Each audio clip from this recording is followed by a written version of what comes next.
Asante sana. Distinguished guests, friends, this is a very special morning. The hallmark of every great nation is not that it has all the answers. It is that it never stops asking the right questions. Such nations possess the confidence to examine themselves honestly, the wisdom to learn from experience, and the courage to continually renew themselves for the future. They understand that national transformation is never a destination to be reached. Rather, it is a continuous process of reflection, adaptation, and reinvention. It was in recognition of this truth, in my State of the Nation address last year, I invited Kenyans to begin looking beyond today's challenges and to start reflecting on what our future should look like. As part of that national reflection, I informed the nation of my extensive consultation with current and former national leaders, including my predecessor, President Uhuru Kenyatta, and the late Right Honorable Raila Odinga. I have also engaged governors, members of parliament, business leaders, professionals, scholars, and young people. In my conversation with the late Right Honorable Raila Odinga, he consistently reminded me that no nation has ever developed without inclusivity and unity in diversity. I remember he mentioned to me about infrastructure, and infrastructure. My discussions with President Uhuru Kenyatta similarly underscored the importance of continuity in national development and the need to build upon foundations already laid. We were now ready to take Kenya to the next level. I therefore outlined our roadmap for the next phase of our country's transformation, including the establishment of two enduring national institutions: the National Infrastructure Fund, to finance the infrastructure that will underpin our future competitiveness, and the Sovereign Wealth Fund, to preserve and invest our national wealth for the benefit of the future generations.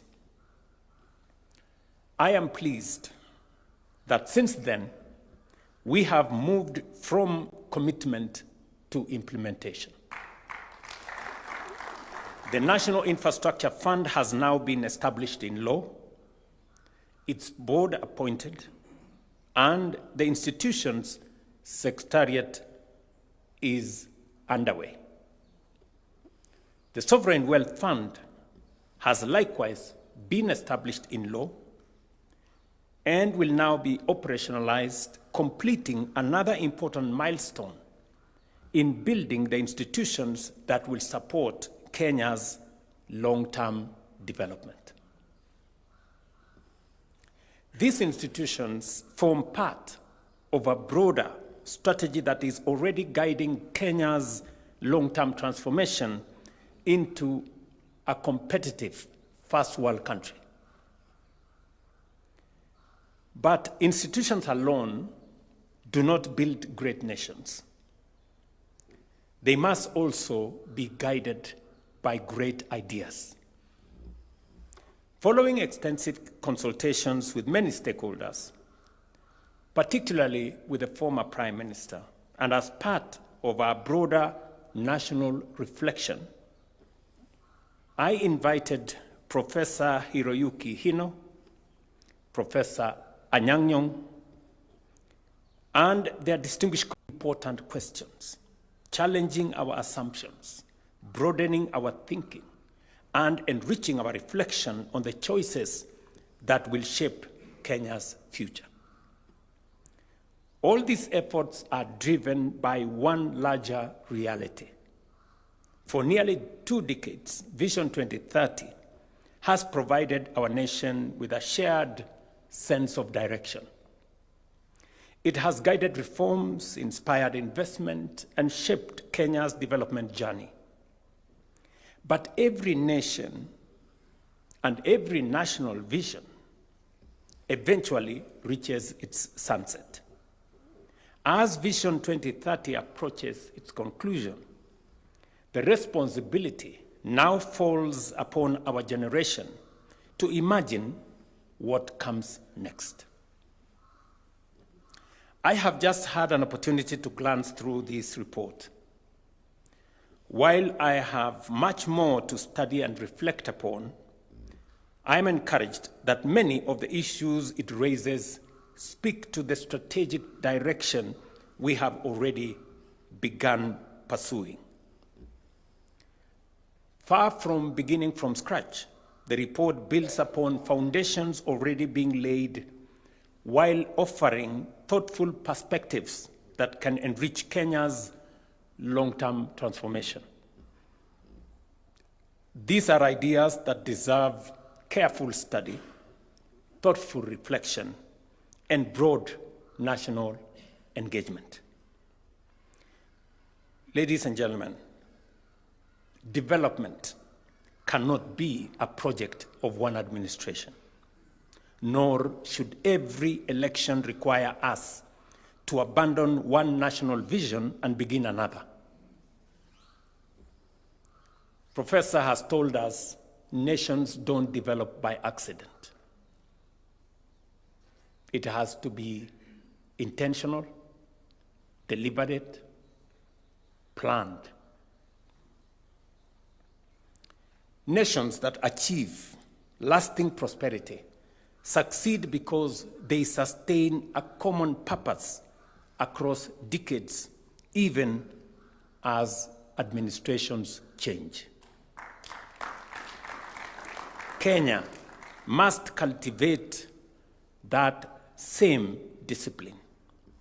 We must think beyond electoral cycles, sustain what works, improve what can be made better, and build a national consensus around our long-term aspirations.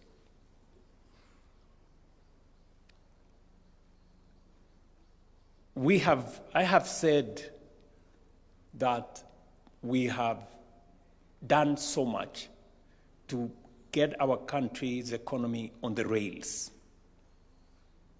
And 3 years ago is so fresh in my mind when we sat in a room called Room 6 here with colleagues and friends,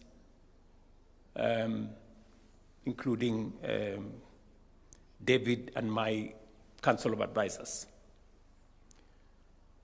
And that the situation then was very different from the situation today. In that room, 3.5 years ago, we were grappling with a $2 billion debt that was threatening to torpedo our country. Today here, we're discussing the National Infrastructure Fund, which has $2.7 billion cash, not debt.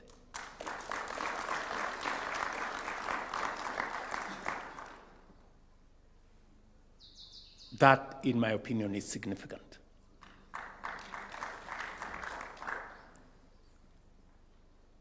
Also, when I had a conversation with my predecessor, and he talked to me about continuity,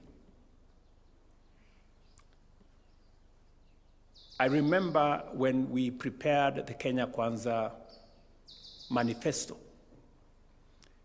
and I am very proud about the manifesto that we wrote.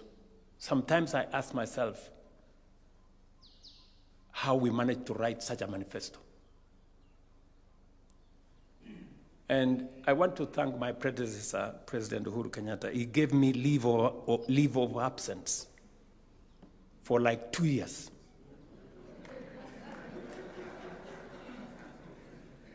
And I used that time to write this manifesto. With David and colleagues, we sat in my office in Karen and we went through. And most of what is in that manifesto has a huge element of continuity. Whether it is on education, on health, on housing, on agriculture, it has a big reflection on what we had tried to do in Jubilee under President Uhuru. We remember very well that the foundation was laid on our education. First president of Kenya laid the foundation on matters education. The second president expanded education, created more institutions, additional universities. President Mwai Kibaki came with universal primary education. President Kenyatta told us effectively that we must have 100% transition. And it has been my responsibility to make sure that when we have 100% transition, we have the classrooms. That's why we built 23,000 classrooms to eliminate the gaps that were there. We must have enough teachers. That's why we've hired 100,000 teachers. And I want to say we have worked on the university funding model now, or higher education funding model for that matter. And because we have members of parliament here, including the chair of education, Mr. Meli here, that now we have in parliament the final version of how we are going to make higher education universal. Finally, it will not matter the background of any child in Kenya.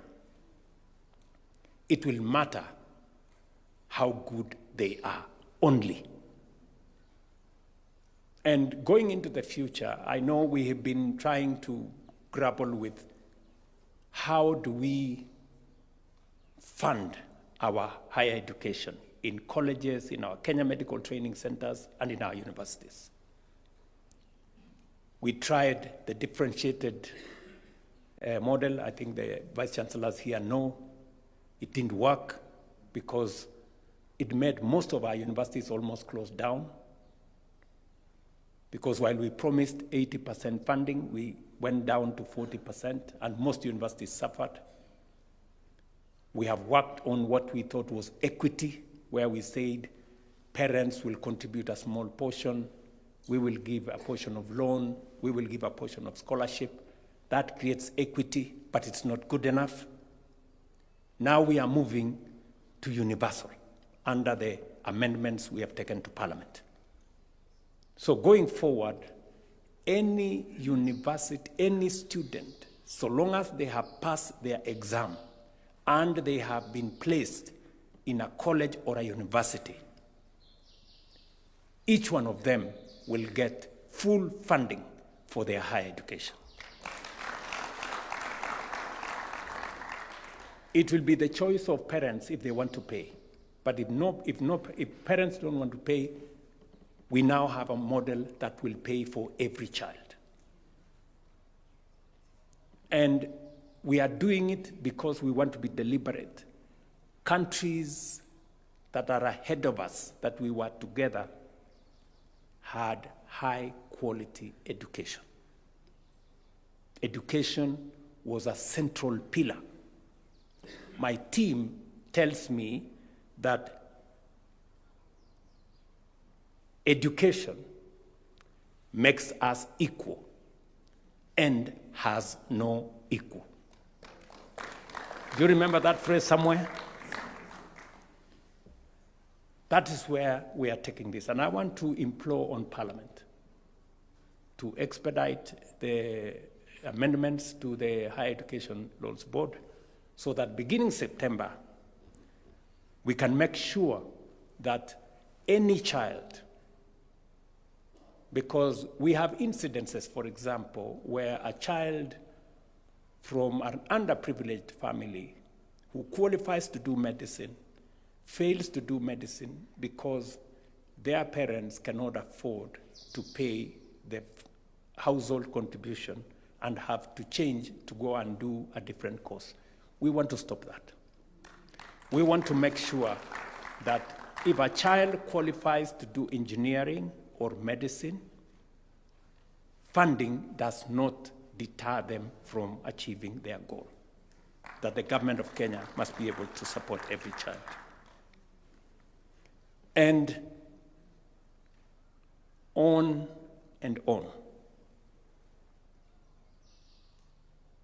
As government, we shall now study this proposal carefully. We shall engage with its recommendations, consult widely, reflect on the ideas this proposal advances.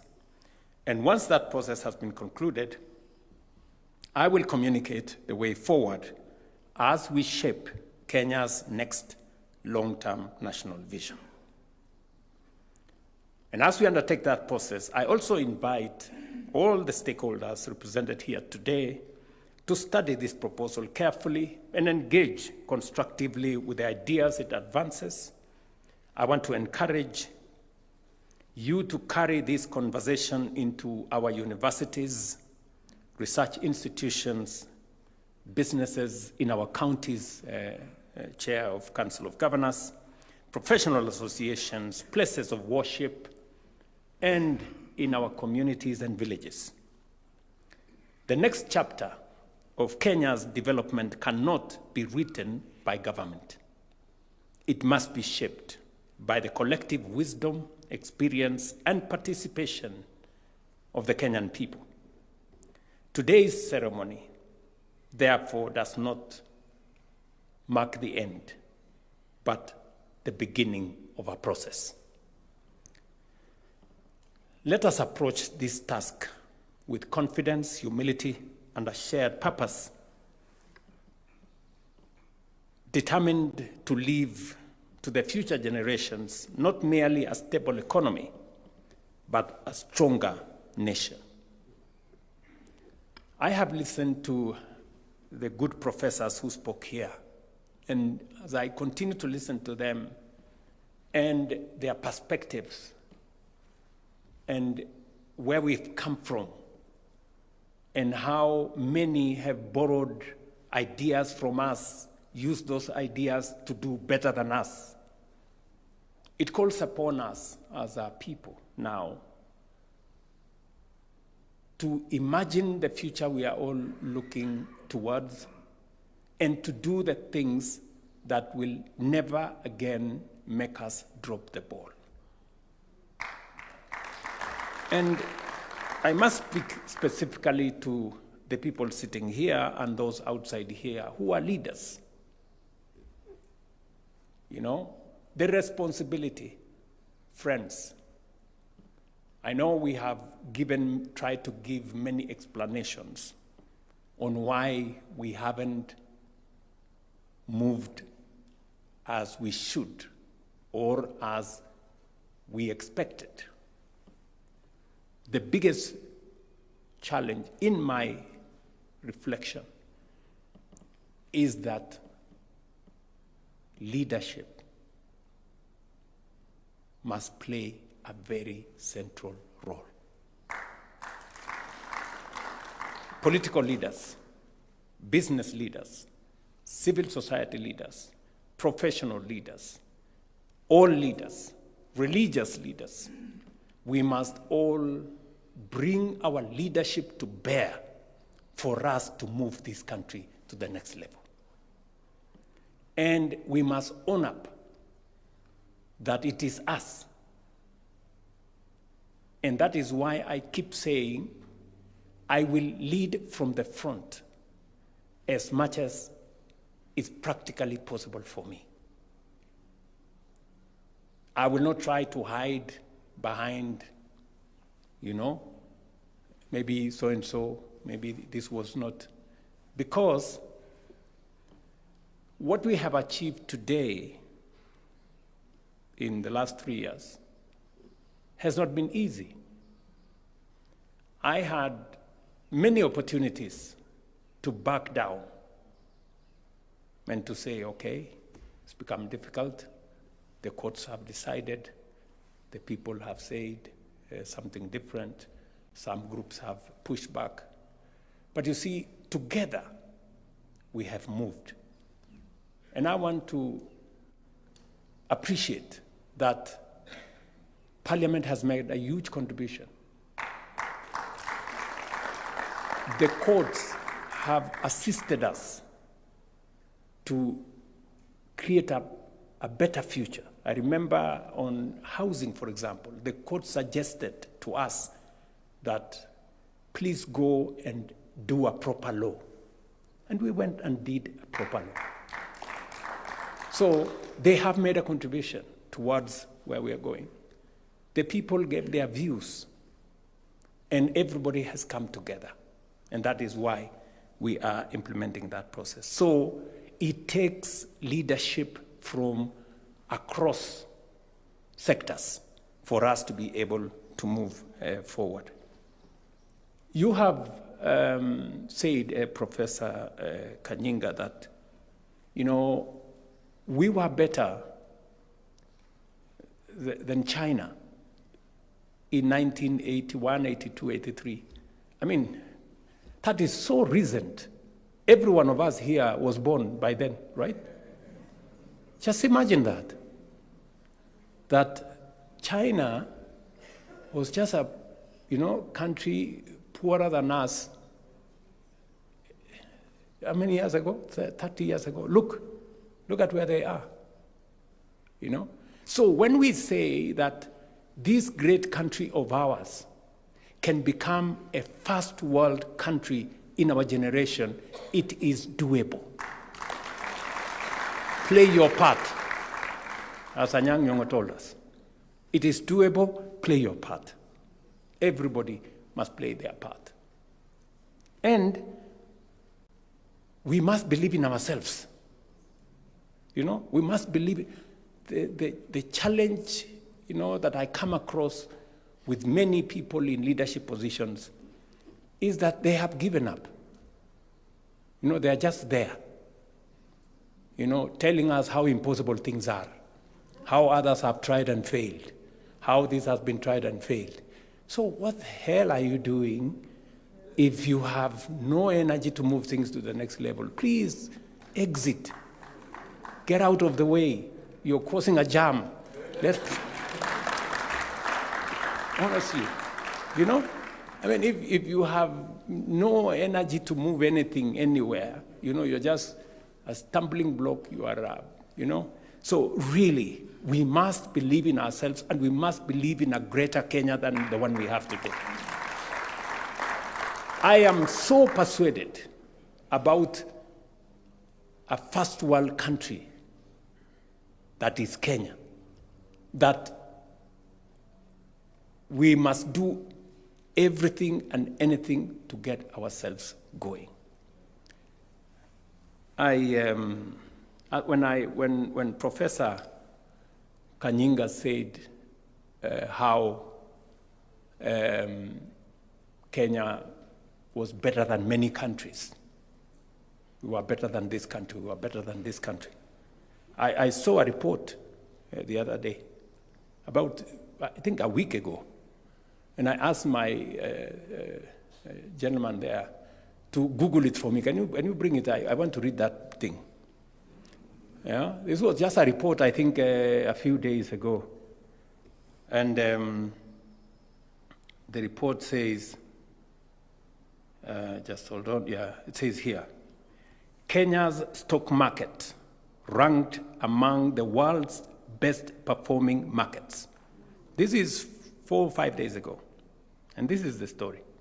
The Nairobi Securities Exchange has indeed been ranked as the 4th best performing stock market globally in the first half of 2026, delivering an impressive all-share index return of plus 26%.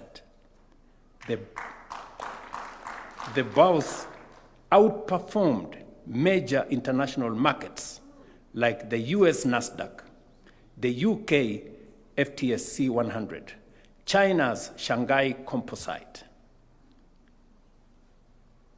Did you get that?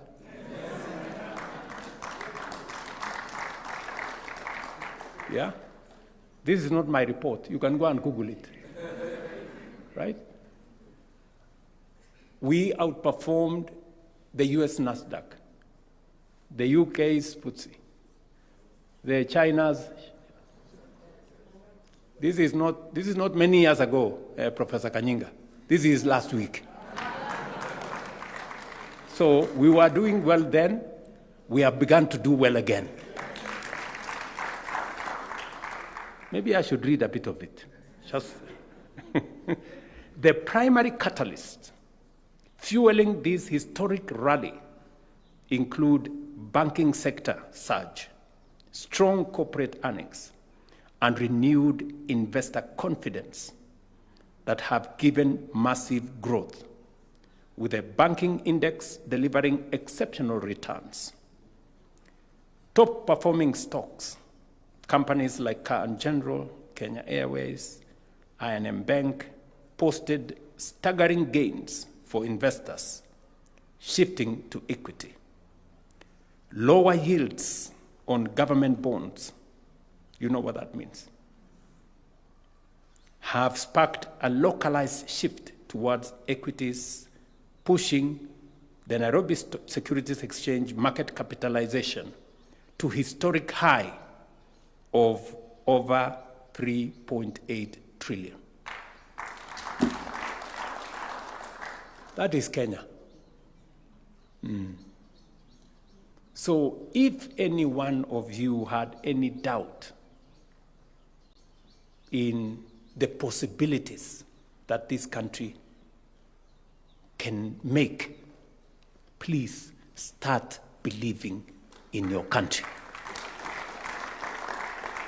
Start believing in your country. And as we engage in this process, because it's going to be a robust process, it's not going to end in weeks or months, maybe it'll take us a year or so, we must have a robust conversation as a country on what the future of Kenya is. This is not about the next election. This is about the future of Kenya. Yeah, the future of Kenya.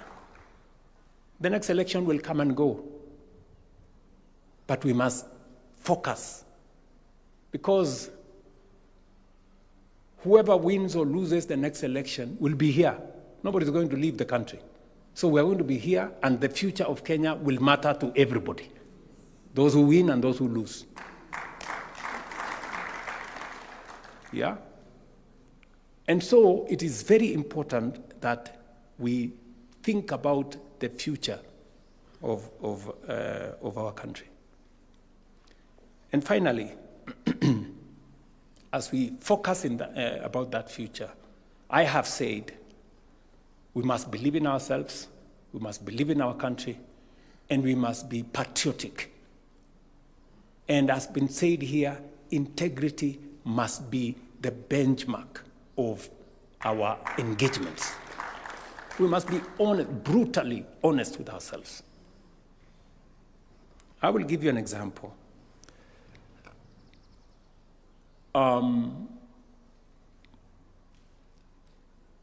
We are a country that believes we are a robustly democratic country. When I went to the G7, among the issues that was in conversation was artificial intelligence. and how it's going to power the future, and how social media is going to, it continues to affect society positively and negatively. And Kenya, for your information, is #1 in the whole world in the use of social media. Number?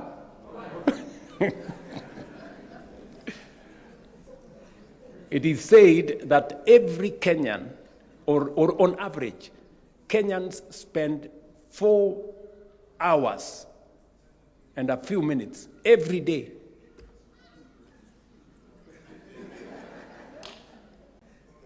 you know? And all the stuff in there, you know what is in that social media story, you know? But even with all that, we are still surging forward. We're still moving forward. And it is very important, therefore, for us to think about, I have said, the education of our country, the security of our country. It is very important. You've had reflections by some people here who have told us about Khartoum. Khartoum was a beautiful city 3 years ago. Today it is rubble. And the world is moving on. The rest of the world is moving on. They have destroyed their country, but the rest of the world is moving on. People are trying to help, we're trying to do whatever we can do. So, we must secure our country. I have been following the debate, you know. We had the demonstrations, democratic, constitutional, legal. But we also have criminals and thugs and characters who destroy people's property, steal from people, burn down buildings. And you know, we are unable to make a decision. You know, you find people who've come to town, they've destroyed, burned down shops, destroyed people's property. And, you know, the conversation is, please, you know, these are our children. You know, these are our children, so we must listen to them, which is okay. You know, yes, must listen to them. We continue. Some people arrested, you know, with criminality, taken to court. They're given a bond of 200 shillings. They live there, you know, because they're our children. And then they go on. They now go to political rallies. And then we have goons. And then I don't know whether we want to say again, these are our children. The goons. So, you know, we really need to have a candid conversation about criminality, the rule of law, security of our nation. It cannot be the case. There cannot be any defense for criminality. There cannot be any defense for breaking the law. I am very happy that the last time there was an attempt for criminality in town and we stopped it, you know, many Kenyans agreed that no, it's now time for us to say no to people who want to ban our property. And that is going to be the future. I am very, it's now clear that everybody, every sector of our society, the business leaders, religious leaders, political leaders, have all agreed that having lawlessness, goons and all these other characters, criminals, should be stopped. Now that we have a consensus, Now that we have a consensus, our security agencies must do their job. Within the law, they must do their job, and they must stop criminality. You know, that is how we are going to secure Kenya's future. Even as we discuss this future of our nation in the context of what we are saying. So we will go through this report, and in a short while, I will then propose a way forward on how this report can now, you know, ignite a national conversation for all of us. You know, no political parties, no religious. I'm saying no divisions. You know, we're not. It's not going to be about members of this or that. It's going to be about all of us, all political parties involved, all sectors of our society involved, all professional groups, civil society groups, religious organizations, business people, political parties, all Kenyans from all walks of life should be able to participate in a conversation about the future of our country and how we are going to secure it beyond the competition of political administrations that will come and go, but our goal must remain the same. That is what other countries have done, and that is why they are way ahead of us. And so we must move together. Once again, I thank Professor Hino, Professor Anyang' Nyong'o, Professor Michael here, Professor Karuti Kanyinga, Peter Wanyande, and your team. And I hope, Professor, when we assemble the next team, we will have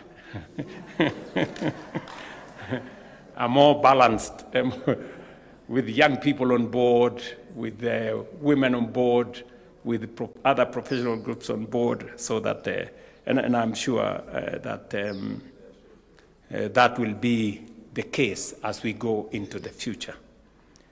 Thank you very much for your insights, and all your distinguished colleagues, and all those who contributed to this very important work, and to all of us for these moments of reflection. Asanteni sana, and God bless you. Wonderful. Another round of applause for His Excellency, please. And with your permission, Your Excellency, I'll request that we wind up with a word of prayer. Allow me to invite Honorable Reverend Mutavo